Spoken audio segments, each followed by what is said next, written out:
ఓం నమ శివాయ. ఒక్కసారి ఆ పరమశివుని తలుచుకొని, మీకు నచ్చిన వ్యక్తిని పేరు తలుచుకొని, ఈ రెండిటిలో ఒక నంబర్‌నైతే చేసుకోండి. ఇక వాళ్ళు మీ గురించి ఏం ఆలోచిస్తున్నారు? అసలు వాళ్ళకి మీపై ప్రేమ ఉందా? లేదా? ఇలా ప్రతీదీ కూడా మనం స్వయంగా ఈరోజు ఈ వీడియోలో అయితే తెలుసుకుందామండి.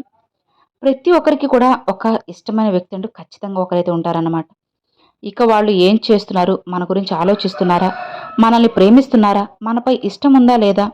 వాళ్ళ ఆలోచనలో మనం ఉన్నామా? లేదా? అని ఇలా తెలుసుకోవాలని ప్రతి ఒక్కరికి కూడా ఉంటుంది కదా! మరి అందుకే ఈ రెండిటిలో ఒక్క నంబర్‌నైతే చేసుకుంటే, ఇక వాళ్ళు మీ గురించి ఏమనుకుంటున్నారు? వాళ్ళు మిమ్మల్ని ప్రేమిస్తున్నారా? లేదా? ఇక మీ భవిష్యత్తు ఎలా ఉండబోతుందో ఇలా ప్రతీదీ కూడా తెలుసుకుందాం.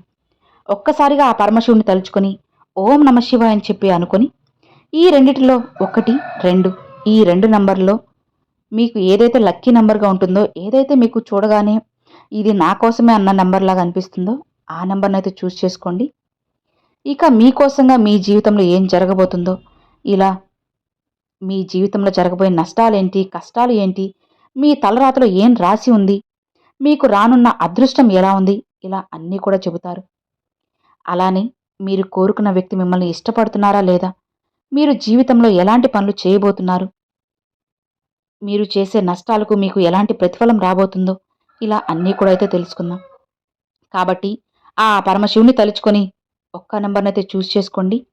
ఇక మీకు ఏం రాసుందో, ఏం చెప్పబడుతుందో ఇప్పుడు మనం తెలుసుకుందాం. తలుచుకున్నారా ఫ్రెండ్స్? ఇక ముందుగా మొదటి నంబర్. ఎవరైతే మొదటి నంబర్ తాకారో, ఇక వాళ్ళు ఎవరి పేరైతే కోరుకొని ఈ నంబర్‌నైతే తాకారో, వాళ్ళ భవిష్యత్తు ఎలా ఉండబోతుంది? వాళ్ళని వాళ్ళు ప్రేమిస్తున్నారా లేదా? ఇలా ప్రతీదీ కూడా మనమైతే తెలుసుకుందామన్నమాట. ఈ ఒకటో నంబర్ తాకిన వాళ్ళు ఎప్పుడూ కూడా భగవంతుడిపై పూర్తి నమ్మకంతో ఉంటారు. మీరు ఎవరి పేరైతే తలుచుకొని ఈ నంబర్‌నైతే చేసుకున్నారో, ఇక వాళ్ళు పదే పదే మీ గురించి అనుకుంటూ ఉన్నారు.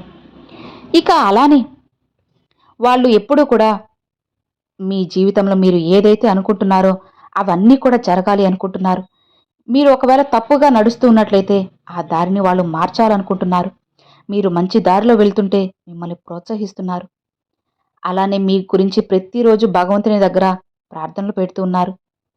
మీ సమస్యలు ఏంటో తెలుసుకొని వాటిని పరిష్కరించాలని వాళ్ళు అనుక్షణం ఆరాటపడుతూ ఉన్నారు. అలానే మీ భవిష్యత్తు బ్రహ్మాండంగా ఉండాలి అని, భగవంతుడు మీ తలరాతను బాగా రాయాలి అని ప్రతిరోజు మీ గురించే ఆలోచిస్తూ ఉన్నారు.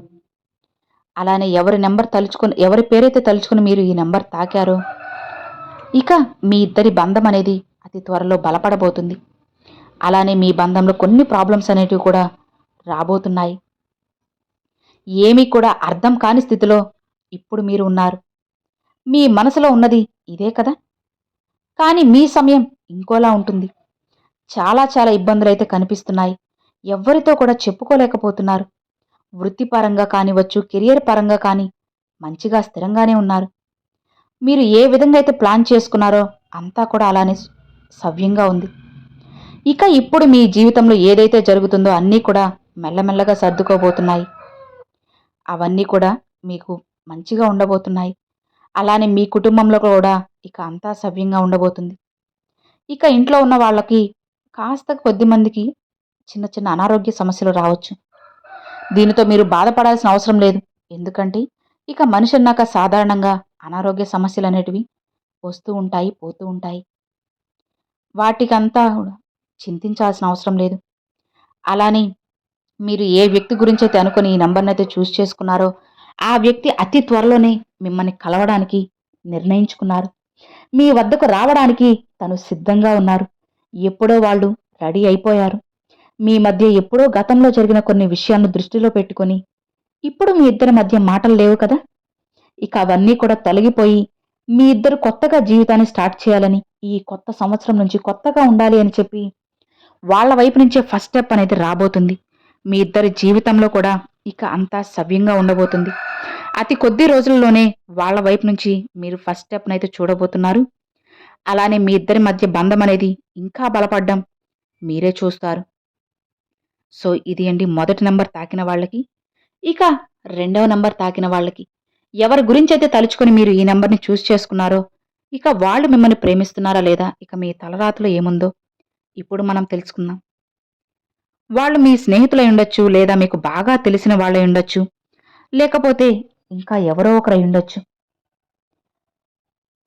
మీరు ఎవరికో ధనమిచ్చేసి బాధపడుతున్నారని ఆ వ్యక్తి కూడా అనుక్షణం అదే తలుచుకొని బాధపడుతున్నారు. మీరు ఎవ్వరి చేతిలో మోసపోకూడదని, మీరు ఎప్పుడూ కూడా పై చేయిగానే ఉండాలి, ఎవరి దగ్గర చేయి చాచకూడదు అని చెప్పి ఆ వ్యక్తి మీ గురించే ఎప్పుడూ ఆలోచిస్తూ ఉన్నారు.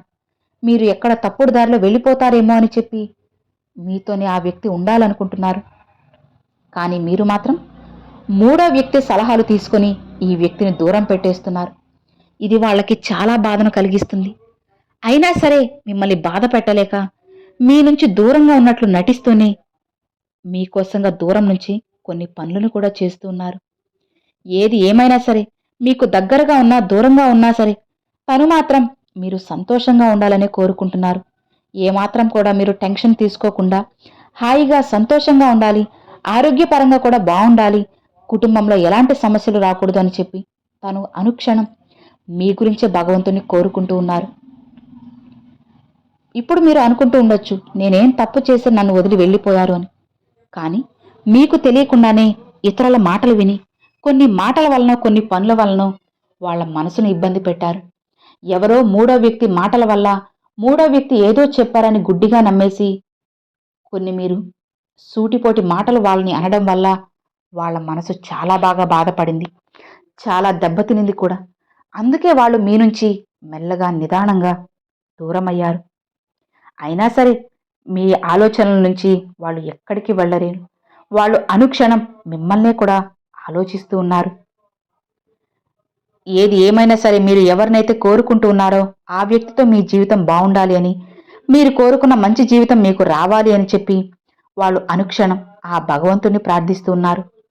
ఆ పరమశివుని ఆలయానికి వెళ్ళిన ప్రతిసారి కూడా మీ గురించే వాళ్ళు తలుస్తూ ఉన్నారు. మీరు సంతోషంగా ఉండాలనే వాళ్ళు అనుక్షణం ఆరాటపడుతూ ఉన్నారు. ప్రతిరోజు కూడా భగవంతుణ్ణి మీ గురించే, మీకోసంగానే వాళ్ళు ప్రార్థిస్తూ ఉన్నారు. ఎక్కడికి వెళ్ళినా, ఏ గుడికి వెళ్ళినా సరే, ఎక్కడ ఎవరి ఆశీర్వాదం తీసుకుంటున్నా, లేదా ఎక్కడ ఏదైనా శుభకార్యాలు పుణ్యకార్యాలు జరుగుతున్నా సరే వాళ్ళు మీ ఆలోచనలతోనే ఉంటారు. ఎక్కడికి వెళ్ళినా సరే మీ ఆలోచనలే, మీ మాటలే, ఎటు చూసినా మీరే వాళ్ళకి కనిపిస్తూ ఉంటారు. అంతలా ఆ వ్యక్తి మీకు బానిసలా అయిపోయారు. కానీ మీరు మాత్రం ఆ వ్యక్తిని కాస్త దూరం పెడుతున్నారు.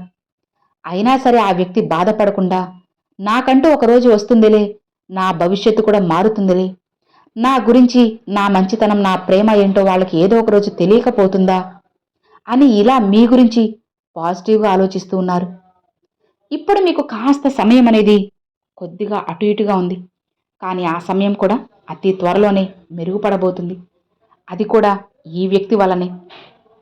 మీరు ఎవరి పేరైతే తలుచుకొని ఈ నెంబర్నైతే చూస్ చేసుకున్నారో ఆ వ్యక్తి వల్ల మీ జీవితంలో అతి కొద్ది రోజుల్లోనే మీకు మంచి జరగబోతుంది. మంచి మంచి శుభవార్తలు వినబోతున్నారు. మంచి జీవితాన్ని కూడా మీరు పొందబోతున్నారు. ఆ వ్యక్తి ద్వారా మంచి మంచి శుభకార్యాలు కూడా మీ జీవితంలో జరగబోతున్నాయి. కాబట్టి ఇక మూడో వ్యక్తిని మీ ఇద్దరి మధ్యలో అస్సలు రానివ్వకుండా, ఆ వ్యక్తి యొక్క బాధని, కష్టాల్ని, సమస్యల్ని, తను మీపై ఎంత ప్రేమను చూపిస్తున్నారో అన్నీ అర్థం చేసుకొని ముందుకు వెళ్ళినట్లయితే అంతా కూడా సవ్యంగా మారుతుందన్నమాట. సో ఇది అండి రెండవ నెంబర్ తాకిన వాళ్ళకి. సో విన్నారు కదండి, ఒకటో నెంబర్, రెండవ నెంబర్ తాకిన వాళ్ళకి ఎలా అయితే వచ్చిందో రీడింగు. మరి ఈ రెండు కూడా మీకు కనెక్ట్ అయ్యాయి, నచ్చాయని అనుకుంటున్నాను. ఈ రెండిట్లో మీరు ఏ నెంబర్ చూస్ చేసుకున్నది నాకు తప్పకుండా కామెంట్లో అయితే షేర్ చేసుకోండి. అలానే ఓం నమ శివాయ అని కూడా కామెంట్లో నాకు షేర్ చేసుకోండి ఫ్రెండ్స్. ఈ వీడియో నచ్చితే ఒక చిన్న లైక్ చేయండి, మరికొంతమంది మీ ఫ్రెండ్స్ అండ్ ఫ్యామిలీస్కి షేర్ చేయండి. ఫస్ట్గా మన ఛానల్ చూసేవాళ్ళు సబ్స్క్రైబ్ చేసి సపోర్ట్ చేయండి ఫ్రెండ్స్. Thanks for watching. ఓం నమ శివాయ. శివాయ నమః.